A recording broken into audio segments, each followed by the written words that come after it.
থেকে দেখো এখান থেকে ক খ গ ঘ যে কোনো ধরনের প্রশ্ন হতে পারে, ইভেন সংক্ষিপ্ত প্রশ্ন হতে পারে। সো এটা অনেক বেশি ইম্পর্টেন্ট এই যে এই জিনিসটা। আসসালামু আলাইকুম all of my dear student, আশা করি তোমরা সবাই অনেক বেশি ভালো আছো আল্লাহ তাআলার রহমতে।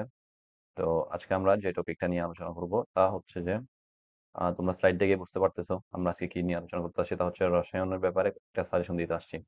তো আমাদের তো বার্ষিক পরীক্ষা অতি সন্নিকটে, ধরতে গেলে মাত্র আর কয়েকদিন বাকি। তোমাদের অনেকের ইতিমধ্যে পরীক্ষা শুরু হয়ে গিয়েছে।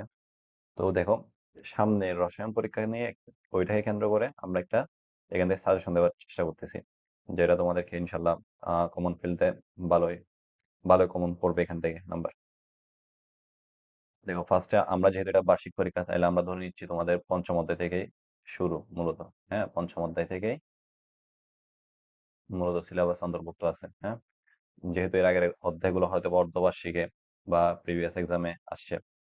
এখন দেখো, ফার্স্ট অফ অল হচ্ছে, দেখো পঞ্চম পঞ্চম অধ্যায়টা কি, তা হচ্ছে রাসায়নিক বন্ধন। এখান থেকে আমরা কি শিখবো দেখো, যোজনী, যোজ্যতা। এগুলা কি জিনিস? যোজনী হচ্ছে যে যে ইলেকট্রনটা শেয়ার করা হয় ওইটাকে বলা হয় যোজনী, আর যোজ্যতা হচ্ছে শেষ কক্ষপথে যতগুলো ইলেকট্রন থাকে। হ্যাঁ, যেমন হচ্ছে আমরা যদি সোডিয়ামের ক্ষেত্রে দেখি, সোডিয়াম হচ্ছে 11, এখান থেকে 2 8 1, বা 1s2 2s2 2p6 3s1। দেখো এখানে, দেখো এই যে থার্ড নাম্বার শেল বা তৃতীয় কক্ষপথে দেখো একটা মাত্র ইলেকট্রন বিদ্যমান, এবং এখানে দেখো সেম ভাবে একটা মাত্র ইলেকট্রন বিদ্যমান। তাইলে এখানে যোজ্যতা কত? সোডিয়ামের 1। আর দেখো সোডিয়াম যখন সোডিয়াম ক্লোরাইড গঠন করে, সোডিয়াম ক্লোরাইড যখন গঠন গঠন করে ওই সময় দেখো, আমরা যদি ক্লোরিনের ইলেকট্রন বিন্যাস দেখি, ক্লোরিন হচ্ছে 17, তা গঠন করে 1s2 2s2 2p6 3s2 3s2, এরপর 3p5, রাইট? দেখো এখানে, দেখো পি, আমরা জানি পি পি অরবিটালে দেখো ছয়টা মতো ধারণ করতে পারে, বাট এর আছে কয়টা? পাঁচটা, একটা শর্ট আছে। তো যেটা শর্ট আছে ওইটা কে দেয়? ওইটা হচ্ছে যে সোডিয়ামে শেয়ার করে এটা। তো এখানে শেয়ার করছে কয়টা? শেয়ার করছে হচ্ছে যে একটা। তো এই যে যেটা শেয়ার করছে, যেটা শেয়ার করে এর একটা বন্ধন আবদ্ধ হয়েছে, ওইটাকে বলা হয় যোজনী। আর যতটা ইলেকট্রন শাসক ক্ষমতা আছে এটাকে বলা হয় যোজ্যতা। তো আশা করি ব্যাপারটা ক্লিয়ার হয়েছে তোমরা। এখান থেকে অনুধাবনমূলক, জ্ঞানমূলক খ বা সংক্ষিপ্ত প্রশ্ন, এ ধরনের প্রশ্ন হতে পারে। এরপর দেখো অষ্টক 2 এর নিয়ম, এখান থেকে হতে বা অনুধাবনমূলক প্রশ্ন প্রায় দেখা যায় এখান থেকে। তো এটাও একটু রিডিং দিয়ে রাখবা। এরপর দেখো ক্যাটায়ন ও অ্যানায়ন সিস্টেম। তো ক্যাটায়ন বলতে কোনটা বুঝি আমরা? ক্যাটায়ন হচ্ছে একটা ইলেকট্রন, মানে কোনো পরমাণু ইলেকট্রন দান করে ধনাত্মক আয়নে পরিণত হওয়াকে কি বলা হয়? ক্যাটায়ন বলা হয়। যেমন এখানে আমরা কি দেখছি, সোডিয়াম একটা ইলেকট্রন দান করে এ কি হয়েছে? ধনাত্মক আয়নে পরিণত হয়েছে। এ হচ্ছে কোন কি? ক্যাটায়ন। এই বিক্রিয়াতে এই এখানে যে বন্ধনটা গঠন হয়েছে এখানের মধ্যে, সোডিয়াম ক্লোরাইডের মধ্যে, সোডিয়াম হচ্ছে ক্যাটায়ন এবং যে গ্রহণ করছে অর্থাৎ ক্লোরিন, ক্লোরিন হচ্ছে অ্যানায়ন। ক্লোরিনকে আমরা বলতে পারবো অ্যানায়ন।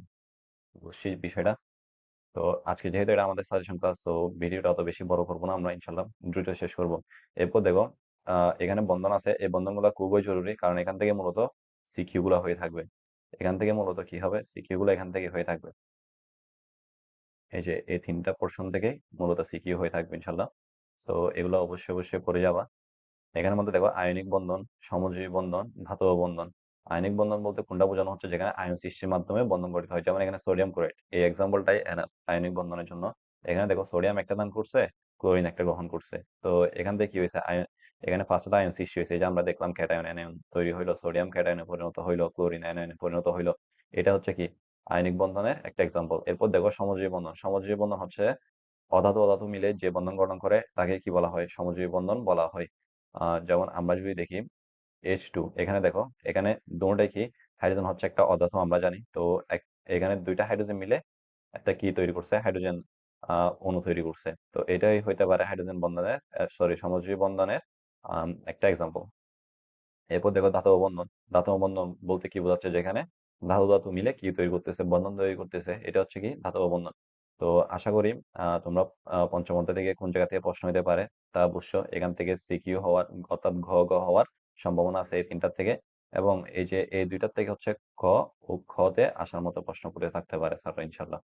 দেখো আমরা যদি পরবর্তী চ্যাপ্টার অর্থাৎ 6 চ্যাপ্টারে গিয়ে থাকি, দেখো 6 নাম্বার চ্যাপ্টার থেকে কি কি কমন আসতে পারে তা নিয়ে। দেখো ফার্স্ট হচ্ছে মূল ভর ও আণবিক ভর, আয়তন অনুসংখ্যা। এটার জন্য আমরা একটা সূত্র শিখছিলাম, তা হচ্ছে কি n equal to w divided by m equal to v divided by 22.4 equal to n divided by na, যেখানে na ছিল কি অ্যাভোগাড্রো সংখ্যা, এটা ছিল অ্যাভোগাড্রো সংখ্যা। এরপর b ছিল ভলিউম বা আয়তন।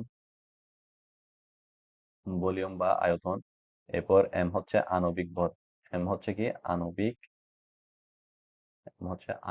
ভর। এবং w হচ্ছে গ্রাম এককে ভর, w হচ্ছে গ্রাম এককে ভর। এবং ফাইনালি n হচ্ছে মূল সংখ্যা, n হচ্ছে মূল সংখ্যা। তো এই যে সূত্রটা লিখছি না, এই সূত্র থেকে অনেকগুলো প্রশ্ন কমন আসবে ইনশাল্লাহ। ইভেন এখান থেকে সৃজনশীল হয়ে থাকতে পারে, তোমাদের হয়তো মূল সংখ্যা নির্ণয় করতে দিতে পারে বা অনুর সংখ্যা। এবং এটা হচ্ছে কি অনুর সংখ্যা, এটা হচ্ছে অনুর সংখ্যা। এরপর দেখো, এরপর এই জায়গা থেকে দেখো, এখান থেকে ক খ গ ঘ যে কোনো ধরনের প্রশ্ন হতে পারে, ইভেন সংক্ষিপ্ত প্রশ্ন হতে পারে। তো এটা অনেক বেশি ইম্পর্টেন্ট, এই যে এই জিনিসটা, এটা প্রথমে যেটা রাখছি। এরপর দেখো মোলারিটি নির্ণয়ের জন্য আমরা একটা সূত্র মনে রাখতে পারি, তা হচ্ছে W equal to SMB divided by 1000। বুঝছি? যখন আয়তনটা মিলি লিটার এককে থাকবে, ওই সময় ml এককে থাকবে, ওই সময় আমরা কি লিখবো, এখানে 1000টা ইউজ করবো অবশ্যই। হ্যাঁ, আর যদি লিটার এককে থাকে তাহলে 1000 এর কোনো প্রয়োজন নেই। বুঝছো? তো আমরা এই সূত্রটা অ্যাপ্লাই করে এখান থেকে ম্যাথ করতে পারি। এরপর দেখো শতকরা সংযুক্তির ম্যাথ তোমরা অনেক করছো। যেমন হচ্ছে 8Cl এর মধ্যে 8Cl এর মধ্যে হাইড্রোজেন ও ক্লোরিনের শতকরা সংযুক্তি বের করতে দিতে পারে। যেমন এখানে যদি আমরা দেখি বর বের করবা ফার্স্টে, এখানে হাইড্রোজেনের বর হচ্ছে 1 আর ক্লোরিনের বর হচ্ছে 35.5 ইকুয়াল টু 36.5, এভাবে আসতে পারে। এরপর এখানে কি করবা, উপরে রাখবা নিচের বরটা। যেমন হাইড্রোজেনের শতকরা সংযুক্তি এখানে বের করতে গেলে আমরা কি পাবো, এখানে পাবো 1, আর নিচে দিব কোনটা, যেটা মোট ভর তা দিব নিচে, এই যে মোট ভরটা দিব নিচে। আর এই যে উপরে রাখবো কোনটা, যেটা এর নিজস্ব ভর। এখান থেকে একটা পার্সেন্টেজ আসবে, ওইটাকে তোমরা 100 দিয়ে গুণ করবা, এটাকে 100 দিয়ে মাল্টিপ্লাই করবা। এরপর যেটা আসবে ওইটা হচ্ছে এত পার্সেন্টটা হচ্ছে কি হাইড্রোজেনের শতকরা সংযুক্তি। সেম ভাবে ক্লোরিনেরটাও বের করবা, ক্লোরিনেরটা কেমনে বের করবা, উপরে রাখবা হচ্ছে উপরে রাখবা হচ্ছে 35.5 আর নিচে রাখবা হচ্ছে 36.5। এটাকে 100 দিয়ে মাল্টিপ্লাই করবা এবং এখান থেকে যা আসবে কত পার্সেন্ট হচ্ছে কি ক্লোরিনের শতকরা সংযুক্তি। তো দেখো সেম ভাবে এখান থেকে শতকরা সংযুক্তি বুঝলাম। যেহেতু আমাদের এটা সাজেশন ভিডিও, তাই আমি অত লং করতে চাচ্ছি না। এটা নিয়ে ইনশাল্লাহ বিস্তারিত ভিডিও আনবো ওর পরবর্তীতে, প্রত্যেকটা টপিক ক্লিয়ার করে দিয়ে। দেখো এরপর হচ্ছে স্থূল সংকেত, আণবিক সংকেত, লিমিটিং বিক্রিয়ক। এই যে লিমিটিং বিক্রিয়ক থেকে শুরু করে এখানে শতকরা সংযুক্তি পর্যন্ত যতগুলো লিখছি টপিক, এই প্রত্যেকটা টপিক থেকেই সৃজনশীল হওয়ার অনেক সম্ভাবনা আছে। তো এই সম্পূর্ণ চ্যাপ্টারটাই কি গুরুত্বপূর্ণ একটা চ্যাপ্টার ধরে নিতে পারি আমরা। দেখো এর পরবর্তী চ্যাপ্টারে যদি যাই আমরা, এখান থেকে রাসায়নিক বিক্রিয়ার মধ্যে তোমরা ভৌত পরিবর্তন, রাসায়নিক পরিবর্তন, এখান থেকে মোমবাতির এক্সাম্পল গুলো মাথায় রাখতে পারো। রাসায়নিক পরিবর্তন, এরপর দেখো একমুখী বহুমুখী বিক্রিয়া, এগুলো হচ্ছে খ খ বা সংক্ষিপ্ত প্রশ্নের জন্য ইম্পর্টেন্ট আছে। তাপ উৎপাদী বিক্রিয়া, তাপ হারি বিক্রিয়া, এখান থেকে প্রশ্ন হয়ে থাকে প্রায় সময়। এবং দেখো এখান থেকে দেখো এই জায়গা থেকে হচ্ছে যে তোমরা খ খ বা আহ, অনুধাবনমূলক, জ্ঞানমূলক এবং সংক্ষিপ্ত প্রশ্ন পাওয়ার সম্ভাবনা আছে। দেখো পরবর্তীতে যেগুলো আছে রেডক্স বিক্রিয়া অর্থাৎ জারণ বিজারণ বিক্রিয়া, এখান থেকে জারণ বিজারণ বিক্রিয়া, রিডাকশন অক্সিডেশন, এই জায়গা থেকে তোমরা সিকিউ আসার সম্ভাবনা আছে।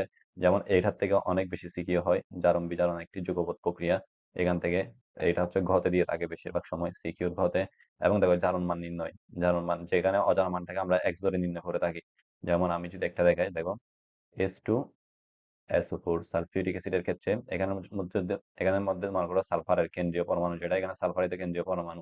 তো এটা আমরা কেমনে বের করি, হাইড্রোজেনের জারণ মান কত, +1। হ্যাঁ, আছে কয়টা, দুইটা, প্লাস অজানাটাকে এক্স দিলাম। এরপর অক্সিজেনের জারণ মান -2, আছে কয়টা, 4টা। এটার সম্পূর্ণটারে 0 দিবা, বুঝছো? কারণ আহ, অণুর জারণ মান কত, যেটা মোট আসবে এটা 0 হবে। এরপর দেখো 2, আর এদিকে থাকবে -8, তাইলে +2 x-8 ইকুয়াল টু 0 আসবে। এরপর দেখো এখান থেকে আসবে -6, -6টাকে ওই পাশে নিয়ে গেলে কত হয়, +6 হবে। তাইলে আমরা কি বুঝলাম, সালফারের জারণ মান কত, এখান থেকে +6, সালফারের জারণ মান হচ্ছে +6। এভাবে জারণ সংখ্যা বা জারণ মানটা নির্ণয় করতে হয়। এরপর দেখো এটা নিয়ে তো আলোচনা করলামই, এখান থেকে ঘরে প্রশ্ন আসার সম্ভাবনা আছে। এরপর দেখো লাসা তেলের নীতি, এটা থেকে কিন্তু প্রচন্ড সম্ভাবনা আছে কি ঘতে প্রশ্ন করা। তোমরা বিভিন্ন টেস্ট পেপার বা গাইড খুললে দেখবা এখান থেকে অনেক বেশি সম্ভাবনা থাকে প্রশ্ন করার। আর এটা হচ্ছে গড় জন্য, এটা গড় জন্য ইম্পর্টেন্ট। এরপর দেখো নন রেডক্স বিক্রিয়াতে কিছু প্রশ্ন দেওয়া আছে, সরি কিছু এক্সাম্পল দেওয়া আছে। আহ সমানুকরণ বিক্রিয়া, পরিমাণকরণ বিক্রিয়া, এগুলো একটু রিডিং দিয়ে নিবা, এগুলা একটু রিডিং দিবা। এরপর দেখো এখানের মধ্যে দেখো সংযোজন, প্রতিস্থাপন, বিয়োজন, দহন বিক্রিয়া, এগুলোও সেম, এগুলো হচ্ছে রিডিং এর জন্য পড়বা। এমসিকিউ তে কমন আসবে ইনশাল্লাহ এখান থেকে, এগুলো হচ্ছে এমসিকিউর জন্য। দেখো এই চ্যাপ্টার গুলো আসলে মোটামুটি সবগুলো তো আমাদের পড়া থাকা দরকার। আমি শুধুমাত্র আজকে এখানে সাজেশনে কি বুঝাতে যাচ্ছি, যেখান থেকে কোন ধরনের প্রশ্ন হতে পারে আমি তোমাদেরকে জাস্ট এরকম একটা ধারণা দিতে যাচ্ছি। এমনকি এরকমও হতে পারে এই জায়গা থেকেও কিন্তু মাঝে মধ্যে কি দেখা যায়, সিকিউ প্রশ্ন দেখা যায়, বাট এই জায়গা থেকে প্রায় দেখা যায় এগুলার থেকে, বুঝছো? তো আমি তোমাদেরকে এই ধারণাটা ক্লিয়ার করতে চাচ্ছি কোথ থেকে বেশিরভাগ প্রশ্ন হয়ে থাকে। এরকমও হতে পারে যেমন এখানে নন রেডাক্স বিক্রিয়া থেকে দিয়ে দিল সিকিউ। হ্যাঁ, এরকম হতে পারে, যেমন এগুলাতে সম্ভাবনা আছে সিকিউ দেওয়ার। মনে করে এখান থেকে একটা উদ্দীপক সাজাইলো, বলতেছে উদ্দীপকের বিক্রিয়াতে কোন ধরনের বিক্রিয়া, উদ্দীপকের 1 নং বিক্রিয়াতে কোন ধরনের বিক্রিয়া ঘটছে, হয়তো বা প্রতিস্থাপন হইতে পারে, একজনকে প্রতিস্থাপন করে অন্যজন বসলে এরকম হইতে পারে, যেকোনো একটা হইতে পারে। সো এগুলো মাথায় রাখবা। এরপর দেখো রসায়ন ও শক্তি, এখানের মধ্যে এই যে বন্ধন শক্তি, এটা সিকিউর জন্য মোস্ট ইম্পর্টেন্ট, এটা অনেক বেশি ইম্পর্টেন্ট। এখান থেকে হচ্ছে যে তোমাদেরকে একটা বিক্রিয়া দিয়ে দিবে, বিক্রিয়া থাকবে, এখান থেকে একটা বিক্রিয়া থাকবে, হয়তোবা সমানুকরণ সমতা করা নাও থাকতে পারে বা থাকতেও পারে। এরপর এখানে এগুলা মানগুলা, এদের মানগুলা দেওয়া থাকবে। এরপর তোমরা করবা কি, এখান থেকে ডেল এইচ এর মানটা নির্ণয় করে দিবা। ডেল এইচ এর মানটা কেমনে নির্ণয় করি আমরা, del H one minus del H two, এখান থেকে ডেল এইচ এর মান অর্থাৎ যেটা বন্ধন শক্তি যেটা, ওইটা এখান থেকে বের করবা। হ্যাঁ, তো বুঝছো জিনিসটা। এরপর দেখো গ্যালভানিক কোষ, গ্যালভানিক কোষ এগুলো সিকিউর জন্য মোস্ট ইম্পর্টেন্ট। তড়িৎ বিশ্লেষ্য কোষ এগুলাও ইম্পর্টেন্ট আছে, তড়িৎ বিশ্লেষ্য কোষের। এটা দেখো এখানে তড়িৎ বিশ্লেষ্য কোষ আর ইলেকট্রোপ্লেটিং দুটোটাই কিন্তু ধরতে গেলে একই। হ্যাঁ, তো এখানে দুইটা টপিক, এটা জাস্ট একটু বোঝানোর জন্য লিখছি আমি, এখানে একটা এখানে একটা, তাইলে এই দুইটাই একই টপিক। হ্যাঁ, বুঝছো? এরপর দেখো গ্যালভানিক কোষের মধ্যে ডেনিয়েল সেল যেটা আছে এটা পড়বা। ডেনিয়েল সেল এটাই আছে শুধুমাত্র তোমাদের বইয়ে, ডেনিয়েল সেল, যেখানে জিঙ্ক আর যেখানে জিঙ্ক এবং কপার ধাতু, কপারের বিক্রিয়াগুলো দেখানো হয়েছে, জিঙ্ক সালফেট এবং কপার সালফেট দিয়ে বিক্রিয়া দেখানো হয়েছে, এগুলো আর কি। এরপর দেখো তড়িৎ বিশ্লেষ্য কোষ, এখানের মধ্যে আহ, কোন তড়িৎদ্বারটা পজিটিভ কোনটা নেগেটিভ এটাই মাথায় রাখবা বিশেষত, তাহলে দেখবা যে ইজি লাগতেছে তোমার থেকে। এরপর দেখো ড্রাই সেল নিয়ে চিত্র আছে, চিত্রটা দেখে যাবা এবং গঠনটা দেখবা। এরপর দেখো নিউক্লিয় বিক্রিয়া, যেখানের মধ্যে দেখো নিউক্লিয় বিক্রিয়া, এটা একটু পরে আমরা আলোচনা করবো। আবার নিউক্লিয় বিক্রিয়া, ফিউশন ফিউশন এগুলো সম্পর্কে, এগুলো একটু রিডিং দিয়ে যাবা। এবং লাস্টে এটার সাথে সংযুক্ত হচ্ছে নিউক্লিয় চেইন বিক্রিয়া, একটা আছে চেইন বিক্রিয়া, এটাও একই টপিক ধরতে গেলে, তাও এগুলো একটু রিডিং দিয়ে যাবা। তাহলে এগুলো হচ্ছে সিকিউর জন্য, এটাও সিকিউর জন্য, এগুলো সিকিউর জন্য, এবং এগুলো চাইলে এমসিকিউ, এমসিকিউর জন্য পড়ে যেতে পারো। ইভেন যেটা বললাম আর কি আগে, একটু আগে, যেগুলো ইম্পর্টেন্ট এগুলো থেকে এমসিকিউ হতে পারে, সিকিউ হতে পারে। দেখো লাস্টে, দেখো এখন, দেখো এখানে, এখানে আমরা কি পাচ্ছি, এটা হচ্ছে অ্যাসিড ক্ষার সমতা। এই চ্যাপ্টার থেকে হচ্ছে ফার্স্ট অফ অল অ্যাসিড কি, ক্ষারক কি, এগুলো চিনবা, এদের বৈশিষ্ট্যগুলো শিখবা। অম্ল হচ্ছে নীল লিটমাসকে লাল করে, ক্ষারক হচ্ছে লাল লিটমাসকে নীল করে, এগুলো শিখবা সবকিছুই। এরপর দেখো ক্ষারক, ক্ষারকের মধ্যে পার্থক্য, এবং একটা প্রশ্ন আছে যেটা খুবই জনপ্রিয় প্রশ্ন, ওইটা তোমরা আহ, আশা করি বুঝছো কোন প্রশ্নটাই, ওইটা যারা বুঝছো নিচে কমেন্ট করে জানাইও প্রশ্নটা কোনটা। এরপর দেখো পিএইচ এর ধারণা, পিএইচ এর ধারণা থেকে, এখান থেকে পিএইচ হচ্ছে কি, হাইড্রোজেন আয়নের ঋণাত্মক লগারিদমকে কি বলা হয়, লগারিদম মানকে পিএইচ বলা হয়। এই যে এই ধরনের, এগুলো কি করতে হবে আমাদের জেনে রাখতে হবে, pH equal to minus logarithm of hydrogen ion. হ্যাঁ, এগুলো জেনে রাখতে হবে। বিশেষ করে এখানে পানির যেটা দিছে তোমাদের বইয়ে, এটা একটু দেখে যাবা উদাহরণ একটা। এরপর দেখো পিএইচ এর গুরুত্ব, কোথায় কোথায় ইউজ করি, কৃষি ক্ষেত্রে। এরপর হচ্ছে ইভেন আমাদের টুথপেস্টেও পিএইচ এর অনেক ভূমিকা আছে। এগুলো সবগুলো পড়বো আমরা ইনশাল্লাহ। এরপর দেখো ফাইনাল হচ্ছে প্রশমন বিক্রিয়া, পেটের মধ্যে যে আমাদের প্রশমন বিক্রিয়া গুলো ঘটে এগুলো সম্পর্কে পড়তে হবে। এখানে মনে করো ম্যাগনেসিয়াম হাইড্রোক্সাইড কেমনে বিক্রিয়া করে, এরপর অ্যালুমিনিয়াম হাইড্রোক্সাইড কেমনে বিক্রিয়া করে, এগুলো জানতে হবে। HCl এর সাথে কেমনে বিক্রিয়া করে, আর কি কেমনে বিক্রিয়া করে লবণ ও পানি উৎপন্ন করে, এগুলো সম্পর্কে জানবো ইনশাল্লাহ আমরা। এবং লাস্ট হচ্ছে ফাইনালি অ্যাসিড বৃষ্টি ও পানিকরতা, এগুলো সম্পর্কে জানবো। এগুলো মূলত জানবো আমরা হচ্ছে এমসিকিউর জন্য। এবং দেখো এগুলো সিকিউতে আসার মতো প্রশ্ন, এগুলো সিকিউতে আসার মতো প্রশ্ন। এটার থেকে এমসিকিউ সিকিউ দুইটাই হতে পারে, এমসিকিউ প্লাস সিকিউ দুইটাই হতে পারে। এবং এগুলো হচ্ছে খর জন্য, এগুলো সিকিউতে আসতে পারে এরকম। তো ফাইনালি আমি আবার বলতেছি, যেটা এখানে আমি শুধুমাত্র যেগুলো মেইন টপিক এগুলো নিয়ে আলোচনা করছি, তোমরা অবশ্যই বেসিক তো ক্লিয়ার করবাই। এবং সর্বশেষ হচ্ছে যে এগুলা পরীক্ষার আগে এগুলো অবশ্যই দেখে যাবা। এটা ছিল আমাদের সাজেশন। তো তোমরা যদি এরকম সাজেশন পেতে চাও আমাদের চ্যানেলটা সাবস্ক্রাইব করে রাখিও। আমি ইনশাল্লাহ এগুলা নিয়ে বিস্তারিত আলোচনা করবো সামনে। তো দেখা হবে নেক্সট কোনো ভিডিওতে। ততক্ষণ ভালো থাকো। আল্লাহ হাফেজ। সালামু আলাইকুম।